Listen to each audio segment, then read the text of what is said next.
Piga makofi. Thank you, ma. Abakulembeze b'ekibiina ekigatta abayizi mu ggwanga ki Uganda National Students Association nga bali wamu n'abayizi okuva ku masomero mu bitundu by'eggwanga ebyenjawulo bakedde kuŋŋaanira ku kisaawe kya Mefuge Kololo nga baagala okugatta eddoboozi lyabwe kuli abannayuganda abavumirira ekikolwa kya Parliament ey'omukago gwa Bulaaya ku ky'okweyingiza mu nsonga z'amafuta ga Uganda nga bakulembeddwa Yusufu Werunga basoose kwogerako eri abayizi ne babasaba okubeera n'omutima gw'eggwanga.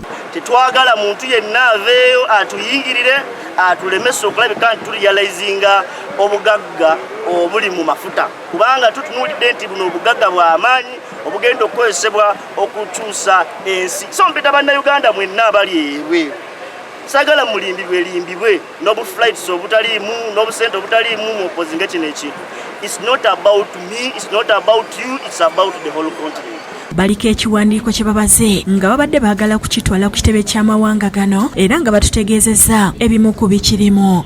As students of Uganda, we are dismayed and very disturbed by the resolution of the European Union Parliament putting a halt on the ECO, the pipeline which can take out crude oil and redefine petroleum from our refineries, but also brings in crude oil and petroleum to Uganda is by far the biggest project made to transform our country and economy.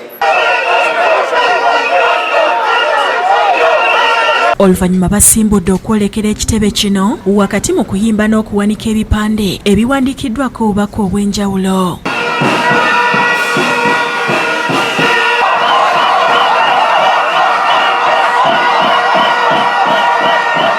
We batuukidde ku kitebe ky'amawanga gano ng'emiryango miggale era wabaddewo obutakkaanya olw'abakungu bano okwagala okukkirizaako abantu babiri bokka kyokka ng'abayizi babadde baagala okuyingira bonna okutuusa lwe bakkaanyiza akuliddemu abayizi n'akkirizibwa okuyingira n'omulala omu.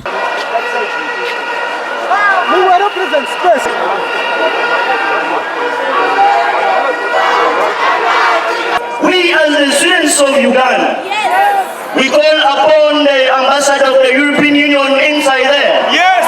Come out and receive our petition.